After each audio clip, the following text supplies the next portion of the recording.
കൊന്നിച്ചോ സുഹൃത്തുക്കളെ, ഞാൻ നിങ്ങളുടെ സ്വന്തം എക്സ്ട്രാ കോമിക്. നമ്മൾ ഇന്ന് എക്സ്പ്ലെയിൻ ചെയ്യാൻ പോകുന്നത് ബ്ലാക്ക് ക്ലൗഡിന്റെ ചാപ്റ്റർ 344 345 ഗൈസ്. ഉള്ള കാര്യം പറയാലോ, നമ്മുടെ ഈ ബ്ലാക്ക് ക്ലൗഡിന്റെ എക്സ്പ്ലനേഷൻ ഒന്നും അത്ര നന്നായിട്ട് പോകുന്നില്ല എന്നാണ് എൻ്റെ മനസ്സ് പറയുന്നത്. 50ഓളം വീഡിയോസ് നമ്മൾ ചെയ്തിട്ടുണ്ടെങ്കിലും എല്ലാ വീഡിയോസിനും അറൗണ്ട് 2K വ്യൂസ് മാത്രമേ കിട്ടുന്നുള്ളൂ. ഇത് പുറത്തേക്ക് പോകുന്നതേ ഇല്ല. അതിനർത്ഥം നിങ്ങൾ ആരും നമ്മുടെ വീഡിയോസ് ആർക്കും തന്നെ ഷെയർ ചെയ്യുന്നില്ലെന്നല്ല. നിങ്ങളുടെ ഫ്രണ്ട്സിന് ഈ ഒരു ചാനൽ റെക്കമെൻഡ് ചെയ്തില്ലെങ്കിൽ അവരെങ്ങനെയാണ് നമ്മുടെ ചാനലിനെ കുറിച്ച് അറിയുന്നത്, നമ്മുടെ ചാനൽ എങ്ങനെയാണ് ഗ്രോ ചെയ്യാൻ പോകുന്നത്? ഇന്ന് നമ്മുടെ വീഡിയോസ് കാണുന്ന പലരും ഒന്ന് സബ്സ്ക്രൈബ് പോലും ചെയ്തിട്ടില്ല. ഞാൻ നിങ്ങൾക്ക് വേണ്ടി എല്ലാ ദിവസവും മാക്സിമം ട്രൈ ചെയ്യുന്നില്ല. സത്യം പറയുവാണെങ്കിൽ ഇന്നലെ അതുപോലത്തെ ഒരു ദിവസമായിരുന്നു. ഞാൻ കുറെ നാളായി ശ്രമിക്കുന്നു, പക്ഷെ എങ്കിലും എനിക്ക് അങ്ങോട്ട് പറ്റുന്നില്ല. ഇതിനെല്ലാത്തിന്റെ മരുന്ന് നിങ്ങളുടെ കയ്യിൽ മാത്രമാണുള്ളത്, എൻ്റെ കയ്യിലല്ല. നിങ്ങൾ നമ്മുടെ പേജ് സബ് ചെയ്യാനും നമ്മുടെ ഫ്രണ്ട്സിനൊക്കെ ഒന്ന് ഷെയർ ചെയ്ത് കൊടുക്കാനും നമ്മുടെ വീഡിയോ ഒക്കെ ലൈക്ക് ചെയ്യാനും നല്ല മനോഹരമായുള്ള കമന്റ്സ് ഒക്കെ ഇട്ടാൽ മാത്രമേ ഞാൻ നല്ല മോട്ടിവേറ്റ് ആകത്തുള്ളൂ, നിങ്ങൾക്കും നല്ല മോട്ടിവേഷൻ വരത്തുള്ളൂ. എല്ലാ ദിവസവും വീഡിയോസ് ഒക്കെ ഇടണമെന്നൊക്കെ പ്രാർത്ഥിച്ചുകൊണ്ടായിരിക്കും ഞാൻ രാവിലെ എഴുന്നേക്കുന്നത്. പക്ഷേ കമന്റ്സും ബാക്കിയുള്ള കാര്യങ്ങളൊക്കെ കാണാൻ നേരത്ത് ഒട്ടും തന്നെ നമുക്ക് സപ്പോർട്ട് ഇല്ലാത്ത പോലെ തോന്നും. പിന്നെ ഒട്ടും തന്നെ തോന്നത്തില്ല. അതുകൊണ്ട് നമ്മൾ ഈ വീഡിയോക്ക് ചെറിയൊരു ടാർഗറ്റ് വെക്കുന്നുണ്ട്. വെറും 500 ലൈക്സ് മാത്രമേ എനിക്ക് ചോദിക്കുന്നുള്ളൂ. അത് നിങ്ങൾക്ക് തരാൻ പറ്റുമെന്നും എനിക്കറിയാം, പക്ഷെ നിങ്ങൾ തരാറില്ല എന്നുള്ളതാണ് സത്യം. കഴിഞ്ഞൊരു 10-15 ചാപ്റ്റേഴ്സ് നിങ്ങളെടുത്ത് നോക്കിയാലും ഒരു വീഡിയോയ്ക്ക് പോലും നമുക്ക് 500 ലൈക്സ് കിട്ടിയിട്ട് പോലും ഇല്ല. അതുകൊണ്ടാണ് നിങ്ങളുടെ എല്ലാവരുടെ സപ്പോർട്ട് ഞാൻ പ്രതീക്ഷിച്ചുകൊണ്ട് നമുക്ക് ഈ വീഡിയോയിലേക്ക് പോകാം. മോറിസ്, നീ വന്നോ? എങ്ങനെയുണ്ട്? നിനക്കെന്തെങ്കിലും കുഴപ്പം വല്ലതും ഉണ്ടോ? ലൂസിഫറിനെ മാനിഫെസ്റ്റ് ചെയ്തപ്പോൾ ഞാൻ അതിലേക്ക് പെട്ടുപോകേണ്ടതായിരുന്നു. നീ ഇല്ലായിരുന്നെങ്കിൽ ഞാനിപ്പോൾ ജീവനോടെ പോലും ഇരിക്കത്തില്ല. പറ, എന്തിനാണ് നീ എന്നെ വിളിപ്പിച്ചത്? ഞാൻ നിനക്ക് കുറച്ചുകൂടെ സന്തോഷം തന്നാലോ എന്ന് ആഗ്രഹിക്കുക. എന്റെ പൈസ വെച്ച് എനിക്ക് നിന്നെ കുറച്ചുകൂടെ നന്നാക്കാൻ സാധിക്കും. ലൂഷ്യസ് ഒരു കസേരയിൽ ഇരിക്കുവാണ്. അതിന്റെ മേലായിട്ട് 3 സംഭവങ്ങൾ കാണാം. അതിന്റെ അകത്ത് പുള്ളിക്കാരന്റെ 3 സിബ്ലിങ്സ് ആണുള്ളത്. ലൂഷ്യസ് എന്നിട്ട് നമ്മുടെ മോറിസിന്റെ ശരീരത്തിൽ തൊടുന്ന ആ സെക്കൻഡിൽ തന്നെ പുള്ളിക്കാരന്റെ ശരീരം മുഴുവൻ വീണ്ടും റീജനറേറ്റ് ചെയ്യാൻ തുടങ്ങും.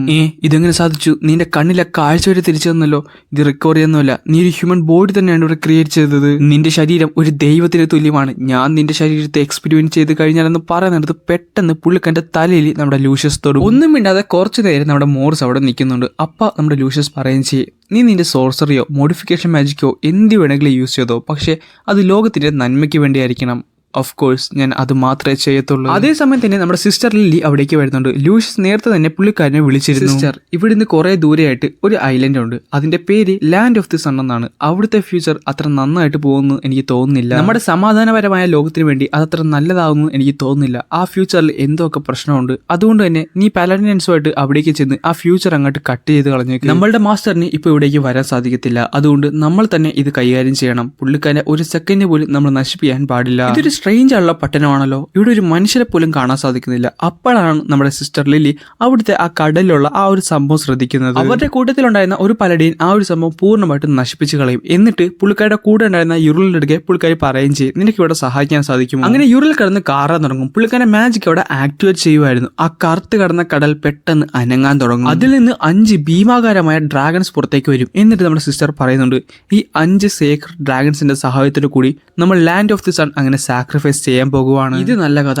ആര് കണ്ട് നമ്മൾ ലെജൻഡറി ആയിട്ടുള്ള 5 തലയുള്ള ഡ്രാഗൺസുമായിട്ട് ഫൈറ്റ് ചെയ്യാൻ പോകുവാണെന്ന്. എന്താണെങ്കിലും എന്താ, വല്ല കുഴപ്പമുണ്ടോ? നമ്മൾ ഈ റിയൂസൻസ് ഇവിടെ ഉള്ളത്രയും കാലം ലാൻഡ് ഓഫ് ദി സണ്ണിൽ അവർ ഒരു വിരൽ പോലും വെക്കത്തില്ല. ഇതേ സമയം ദൂരെ ഒരു സ്ഥലത്ത് മാറി നമ്മുടെ ആസ്റ്റ താഴെ വീണ് കിടക്കുവാണ്. പുള്ളിക്കാരനായിട്ട് ഒന്ന് എഴുന്നേക്കാൻ പോലും പറ്റുന്നില്ല. അപ്പോൾ ഒരാൾ ചോദിക്കുന്നുണ്ട്, എന്തുവാണ് പയ്യ, നിനക്ക് ഇത്ര കാണിക്കാനുള്ളൂ? നീ ഇപ്പൊ ഫൈറ്റ് ചെയ്തുകൊണ്ടിരിക്കുന്നത് റിയൂസർ സെവനിൽ തന്നെ ഏറ്റവും സ്ട്രോങ്സ്റ്റ് മെമ്പറുടെ അടുക്കലാണ്. അതുകൊണ്ട് നീ എന്ത് കാണിച്ചാലും ആരും തന്നെ നിന്നൊന്നും പറയാൻ പോകുന്നില്ല. അതുകൊണ്ട് നിന്റെ ഫുൾ പവർ എടുത്ത് എന്റെ കൂടെ ഫൈറ്റ് ചെയ്യാൻ നോക്ക്. അവിടുന്ന് ഒരു ഫ്ലാഷ് ബാക്കിലേക്കാണ് പോകുന്നത്. ഇജുക, ഇവിടെ എനിമീസ് വന്നിട്ടുണ്ട്, നീ എത്രയും പെട്ടെന്ന് അവിടേക്ക് പോകണം. എനിമീസോ? അങ്ങനെയാണെന്നുണ്ടെങ്കിൽ ഞാനും അവിടേക്ക് പോകേണ്ട. നീ ആദ്യം നിന്റെ ട്രെയിനിങ് പൂർത്തിയാക്കാൻ നോക്ക്. നിന്റെ സ്ട്രെങ്ത് ഞങ്ങൾക്ക് ആവശ്യമുണ്ട്, പക്ഷെ അത് ഇപ്പോഴല്ല. പിന്നെ ഒരു കാര്യം, നീ ഇനി അടുത്തായിട്ട് ഫൈറ്റ് ചെയ്യാൻ പോകുന്നത് ഇച്ചിരി പ്രശ്നമുള്ള ഒരാളോട്ടാ. അതുകൊണ്ട് നീ മര്യാദയ്ക്ക് ഫോക്കസ് ചെയ്തില്ലെങ്കിൽ അത് നിന്റെ അവസാനമായിരിക്കും. അവിടുന്ന് നമ്മൾ പ്രസന്റിലേക്കാണ് വന്നത്. പുള്ളി പെട്ടെന്ന് തന്നെ ചാടി ആസിനെ അറ്റാക്ക് ചെയ്യുന്നുണ്ട്. ആസ് അത് ബാക്കിലേക്ക് ഡോഡ്ജ് ചെയ്തിട്ട് അപ്പൊ തന്നെ പുള്ളിക്കാരന്റെ സെറ്റൻ യൂസ് ചെയ്ത് കട്ട് ചെയ്യാനും നോക്കും. എന്നാൽ വളരെ സിമ്പിൾ ആയിട്ട് തന്നെ ആ പുള്ളി അത് ഡോഡ്ജ് ചെയ്ത് മാറും. എന്നിട്ട് ആസ്റ്റൻ ഇടിച്ച് ആ മതിലേക്ക് ചേർത്ത് വെച്ചിട്ട് പുള്ളിക്കാരൻ പറയുന്നുണ്ട്, നീ കിടന്ന് കളിക്കല്ലേ, എനിക്ക് എത്രയും പെട്ടെന്ന് അവിടേക്ക് പോകണം, അവർക്ക് ബാക്കപ്പ് ആയിട്ട്. പക്ഷെ ആ സമയത്താണ് ആ നായ റിയു നിന്റെ കാര്യം പറയുന്നത്. ഇവൻ ആരാണ്, ഇവന് എന്താ ഇത്ര സ്ട്രെങ്ത് ഉള്ളത്?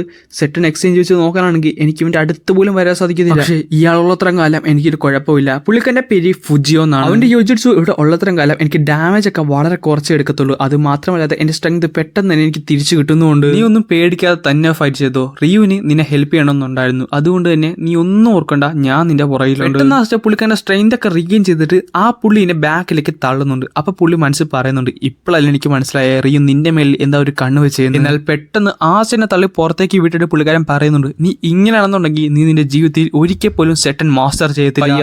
നിന്റെ മനസ്സിൽ മുഴുവൻ ഡൗട്ടാണ്. ആ ഡൗട്ട് മാറ്റാതെ നിനക്ക് ഒരിക്കലും ഇത് ചെയ്യാൻ സാധിക്കത്തില്ല. ഡൗട്ടോ എന്റെ മനസ്സിലോ? പിന്നെ അല്ലാതെ നമ്മുടെ സോഴ്സ് ഒരിക്കലും നമ്മളോട് കള്ളം പറയത്തില്ല. നീ എപ്പോഴും ഹെസിറ്റേറ്റ് ചെയ്യുവാണ്. നിന്നെ പോലെ അല്ല ഞാൻ. എനിക്ക് എന്ത് വേണമെങ്കിലും മുറിക്കാൻ സാധിക്കും. എന്നിട്ട് പുള്ളി ഒരു അറ്റാക്ക് ചെയ്യുന്നുണ്ട്. ആസ്റ്റ് അത് ബ്ലോക്ക് ചെയ്യുന്നുണ്ടെങ്കിലും പുള്ളിക്കാരന്റെ ശരീരവും ബാക്കിയുണ്ടായിരുന്ന സ്ഥലം ഫുള്ള് മുറിഞ്ഞു പോകും. എന്ത് കണ്ടാലും മുറിക്കാൻ പറ്റും എന്നുള്ള വിശ്വാസം എനിക്കുള്ളത് കൊണ്ടാണ് ഞാൻ സ്ട്രോങ്ങർ. അതുപോലെ നീയുമായി മാറാൻ നോക്ക്. ശരിയാണ്, ഞാൻ എന്നെ തന്നെ സംശയിക്കുമായിരുന്നു. എനിക്ക് എൻ്റെ സിസ്റ്ററിനെ രക്ഷിക്കാൻ സാധിച്ചില്ല. ലൂഷ്യസിനെ പിടിച്ചു. ഞാൻ നന്നായിട്ട് എന്നെ പാനിക്കായി. എനിക്ക് ഇതിൽ കൂടുതൽ സ്ട്രോങ്ങർ ആകാൻ സാധിക്കത്തില്ല. എനിക്ക് ഈ ചിക്കനെ ഡിഫീറ്റ് ചെയ്യാൻ സാധിച്ചില്ല. എനിക്കിപ്പോഴും അതിൽ നിന്നൊന്നും വിട്ടുപോകാൻ സാധിക്കത്തില്ല. എനിക്ക് ഉറപ്പില്ല. ഇങ്ങനെയാണെന്നുണ്ടെങ്കിൽ എനിക്കൊരു വിസർ കിങ് ആകാൻ സാധിക്കുമോ?